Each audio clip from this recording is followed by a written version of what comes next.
계약이 해제할 때, 계약이 할 때는 계약을 깰 때죠. 계약을 해제한다는 건 계약을 깨는 거죠. 계약을 해제 시에 채무자와 채권자와 채무자가 현명하게 대처하는 방법. 여러분이 채권자와 채무자라는 내용은 이제 알았죠? 계약을 위반한 사람을 우리가 채무자, 계약을 위반한 사람의 상대방, 즉 계약을 위반하지 않은 사람을 우리가 채권자라고 하죠. 그래서 여기서 보면 계약이 깨질 때 채권자와 채무자가 현명하게 대처하는 방법 잘해야 되죠. 대처를 그 방법에 대해서 한번 좀 알아보겠습니다. 이번 시간은 알아보는 시간입니다.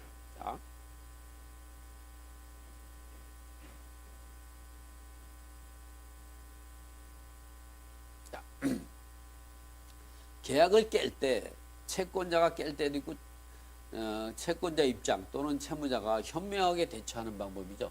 이 부분은 아주 중요한 내용입니다.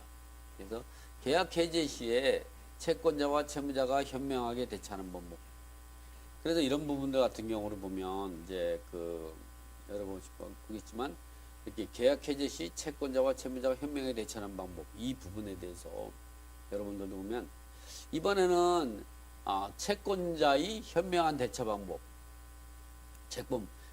계약금, 중도금, 잔금을 지급하는 이런 과정에서 그 상대방이 계약을 이행을 안 하는 거죠. 중도금도 지급하지 않고 또는 계약금도 뭐 일부만 지급했어요. 5천만 원인데 5억짜리 매매 계약을 작성하고 또는 3억짜리 그 임대차 계약서를 작성하고 나서 계약금은 5천 또는 3천을 지급하기로 계약을 했는데 계약서에 작성했는데도 불구하고 계약금을 5천만 원 일부인 1천만 원밖에 지급하고 안 하고 내일 은행이 열면 4천만 원 지급하겠다고 하고 계약을 했는데 그걸 지급하지 않은 상태에 계약이 깨지는 경우라든가 또는 중도금을 지급하고 계약이 깨진다든가 또는 계약금만 지급하고 잔금이 깨진다든가 또는 이제 이런 상황이 발생할 때 있을 때 그때의 채권자는 어떻게 해야 되는가? 채권자가 채무자가 계약을 깰 때 채권자의 현명한 대처 방법은 어떻게 하는 게 좋을 건가? 이 내용을 여러분이 심사숙고해서 알고 있어야 될 내용입니다.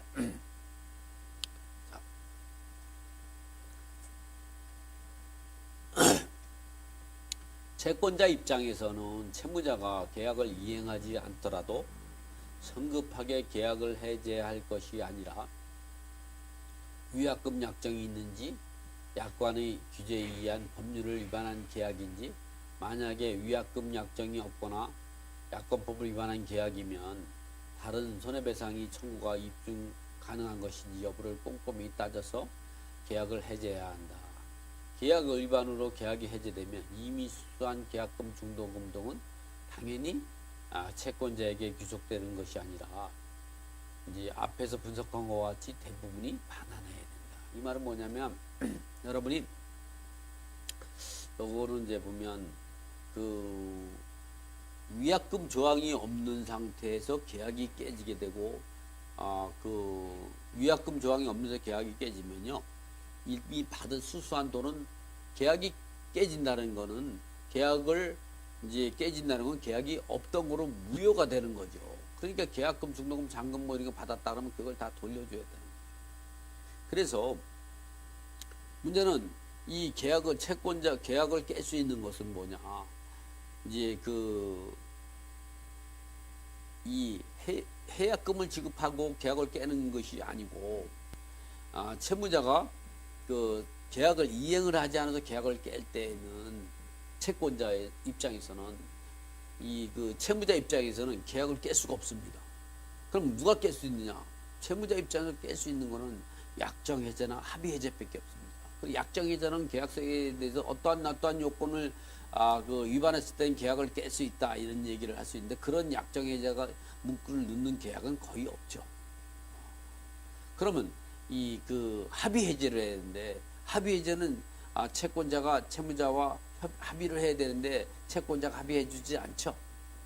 그러면 법정해제밖에 없습니다. 근데 법정해제를 하게 되면 채무자의 입장에서는 상당히 고마운 거죠. 위약금 사항이 없는 데서 채권자가 법정해제권을 행사하면 이제 이미 받은 돈을 돌려줘야 되고 계약은 없던 거로 되고 그다음에 그 채권자가 채무자를 상대로 손해배상 청구를 해야 되는데 계약을 이행을 하지 않아서 실제 손해본 금액만 청구하게 되니까 엄청난 그 채무자에게 유리한 위치에 있다는 거죠. 또 채권자 입장에서는 손해가 보죠. 그래서 이런 경우는 채권자 입장에서는 위약금 조항이 없을 때는 실제 손해본 금액만 손해보기 때문에 이제 법적 해제권을 주장하시면 안 되죠. 그래서 그런 내용이 여기 있습니다. 자, 위약금 약정이 없어 실제 손해본 금액만 청구할 수 있다면 계약을 해제하지 말고 계약 이행을 최고하면서 합의해줄 거다. 계약을 중도금을 지급하라고 하고 이제 그 매매대금 계약 이행이 청구의 소를 제기하면 되죠. 그러나 위약금 조항이 있다 그러면 위약금 조항이 있는 경우는 어떻게 되냐? 위약금 조항이 없으면 계약 법정 해제권을 행사하면 채권자만이 법정 해제권을 가지고 있죠. 계약을 하자면 이미 받은 돈 다 돌리고 계약은 무효가 되고 손해배상 청구해야 되는데 그러면 이득이 별로 없죠. 그래서 이런 경우는 계약 이행을 최고하면서 합의 해제를 유도한다. 계약의 이행을 계속 최고하면 채무자 입장에서는 합의하기로 하죠. 그럴 때 이제 계약금을 내가 손해 보고 할 테니까 이 정도 손해서 합의로 보자 이런 얘기가 나오죠. 그런 쪽으로 계약 이행을 잘 해야 된다. 그러나 위약금 조항이 있는 경우라면 채권자가 계약을 해제하고 그 위약금을 손해배상을 청구할 수 있다. 그러나 위약금이 과다하고 판단할 땐 채무자가 법원에 감액 청구를 할 수도 있으니 위약금 조항이 있더라도 계약 당사자 간의 합의에 의해서 계약을 해제하는 방법이 현명하다. 특히 중도금까지 영수 지급한 사항이라고 하면 계약이 해체되면 중도금은 반환해야 되므로 합의 해제로 중도금 일부까지 합의금으로 하고 나머지는 반환받는 방법이 현명한 방법이다. 이 얘기는 뭐냐면 여러분이 보면 위약금 조항이 있다가도 이를 중도금 일부 또는 중도금이 전부가 지급된 상태에서 계약을 이행하면서 계약을 법정 해제권을 행사하면 그 위약금 조항에 있는 내용대로 하게 되는데 그 위약금 조항이 10% 범위 내면 뭐 그대로 적용이 되겠지만 20% 30%가 된다 그러면 그 10%를 초과하는 부분은 이제 채무자가 감액 청구하면 돌려줘야 될 가능성이 상당히 높습니다. 법원에서 그렇게 판단을 많이 하고 있고 그래서 이런 경우 중도금까지 지급한 상태라고 하면 위약금 조항이 있다고 하더라도 계약이 이행을 최고하면서 상대방의 그 사항을 고려하면서 합의 해제를 끌고 와서 계약금은 물론 중도금의 일부까지 손해배상금으로 지급받고 계약을 해제해주는 합의 해제가 유리한 방법이다. 이런 판단을 그나마 이제 그 위약금 조항이 있으면 이렇게 하죠. 그러나 위약금 조항이 없을 때는 함부로 채권자 입장에서 계약을 깨면 안 되는 겁니다. 그러면 실제로 이제 손해배상에는 입증 책임도 채권자에게 있는 겁니다. 얼마나 소송을 하더라도 채권자가 불리한 지역에 있죠. 자, 이번에는 채무자가 현명한 대처 방법은 어떻게 해야 되는가? 채무자 입장에선 자신의 책임으로 계약이 해제되었으므로 계약금을 쉽게 포기하는 경향이 많다. 실제 그렇죠. 자기가 이제 계약을 안 할 때는 계약금을 포기하고 그냥 그만둘 때가 있어요. 그러나 위약금 조항이 있는지 한 번 더 따져봐야 된다. 위약금 조항이 있는지 아니면 약관법에 위반해서 무효가 되는 계약인지를 다시 찾아봐야 된다. 이것이 바로 채권자의 약점이거든요. 위약금 약정이 있는지 약관법을 위반한 거죠. 네. 위약금 약정이 없는 경우에는 채무자 스스로 계약금을 해약금으로 지급하고 계약을 해제하지 않는 한 계약의 일부를 반환받을 수도 있다. 왜냐하면 계약이 이행되기 전에 또는 계약이 이행이 되고 나서 채권자가 채무불이행에 따른 채무자의 채무불이행에 따른 계약을 해제 이거를 법정 해제권이라고 하거든요. 채권자가 채무자가 채무불이행에 따른 계약을 해제하면 채권자가 계약을 해제하면 이거를 법정 해제권이라고 이런 계약을 하면 채무자는 법정 해제권이 없습니다. 계약은 처음부터 없던 것으로 본다. 그래서 이미 주고받은 수수된 건 이미 주고받은 계약금 중도금은 반환해야 된다. 그리고 계약은 무효가 된다. 다만 채권자는 채무불이행에 따른 손해배상 청구권만을 가지고 있다.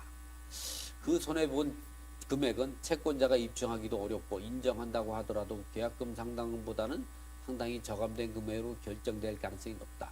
이렇게 위약금 약정 등이 없는 상에서 재판 실무에서는 계약금이 전부를 손해배상으로 인정하지 않고 일부를 감액해서 판단하고 있다. 따라서 계약금이 과다하거나 또는 중도금까지 수수된 사항에서는 계약 당사자는 합의 해제하지 말고, 채무자에서 합의하지 말고, 합의 해제하면 더 달라고 하죠. 법원에 감액 청구 소송을 줄이는 방법이 현명한 방법이다. 왜냐하면 중도금까지 지급된 상황에서 합의 해제가 이루어지기는 쉽지 않기 때문이다. 이러한 상황에서 법원은 채권자와 채무자가 원만히 조정이 이루어지지 않으면 계약 해제로 인한 실제 손해본 금액에 한해서 손해배상 청구를 판단하게 된다. 이런 얘기죠. 그래서 우리가 위약금 조항이 없을 때는 어떻게 되냐? 채권자가 이 조금 화를 돋굴 필요가 있죠. 제가요 사정이 있어서요 중도금을 지급하지 못하게 됐는데 중도금을 좀 날짜를 좀 더 연기해주면 안 될까요?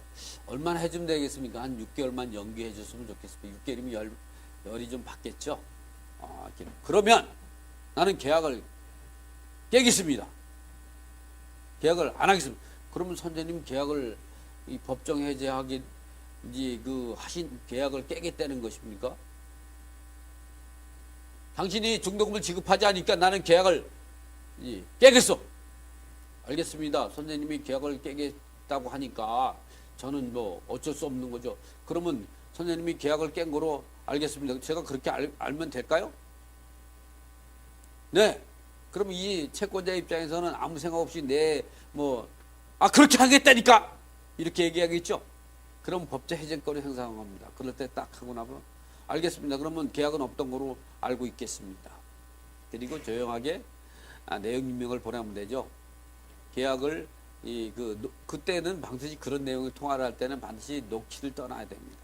녹취된 녹음을 갖고 이제 녹취문을 작성을 해가지고 녹취문서를 작성해가지고 녹취록을 작성을 해가지고 내용 임명을 보내면 되죠. 선생님께서 계약을 법적 해제권을 행사함으로 해서 계약은 없던 것이 되었습니다. 그러므로 위약금 조항도 없고 그렇기 때문에 이미 계약은 무효가 됐기 때문에 김이 지급한 돈은 계약금 충도금은 반환해야 되는 것이 법원의 판단입니다. 그러면 여러분은 이미 수수된 제가 이 선생님한테 지급한 돈을 돌려주시기 바랍니다. 아니면 법원에 반환 청구 소송을 하겠습니다. 이렇게 하면 됩니다. 그리고 나서 그러면 지급하지 할 때 법원에다가 반환 청구 소송을 하겠죠. 그렇게 되면 부당이득 반환제라든가 또는 계약금 반환 청구 소송을 하게 되면 이제 그럴 때는 상대방 채권자 입장에서는 손해배상 청구를 할 거고, 그럴 때는 손해배상금이 계약금보다 상당히 저감된 금액, 계약금의 한 70% 정도 선에서 인정되고 있으니까 여러분이 유리한 고지를 쓰니까 무조건 위약금 약정이 없을 때는 무조건 하지 말고 상대방한테 법적 해제하도록 좀 열을 올리게끔 여러분이 말을 정중하고, 그리고 그런 내용들을 근거를 남겨놓으면 법적 해제권이 이루어진다면 여러분은 채무자의 입장에서는 유리한 계약이 되는 거죠. 자, 이번에는 위약금 약정이 있는 경우라면 어떻게 해야 되는가? 위약금 약정이면은 법정 해제권이 있으면 그 위약금 약정은 지급해야 됩니다. 위약금 약정이 있을 때는 채무자가 그다지 유리하지 않죠. 위약금 약정이 있는 경우라면 채권자가 계약을 해제하고 그 위약금을 손해배상으로 청구할 수 있다. 그러나 위약금이 10% 이상이 되면 감액 청구할 수가 있습니다. 그럴 때는 10% 범위 내에서 위약금이 감액될 수도 있죠. 위약금이라고 해서 그 조항이 있다고 무조건 받아들이지 않습니다. 그러나 위약금 조항은 과다하다고 할 때 채무자가 법원에 감액 청구를 할 수도 있다. 특히 계약금, 중도금 등이 수수된 상황에서 채권자가 합의가 이루어지기 쉽지 않다. 돈만 많이 주면 채권자가 합의를 왜 안 주겠어요? 채무자도 돈을 많이 주고 싶지 않은 거죠.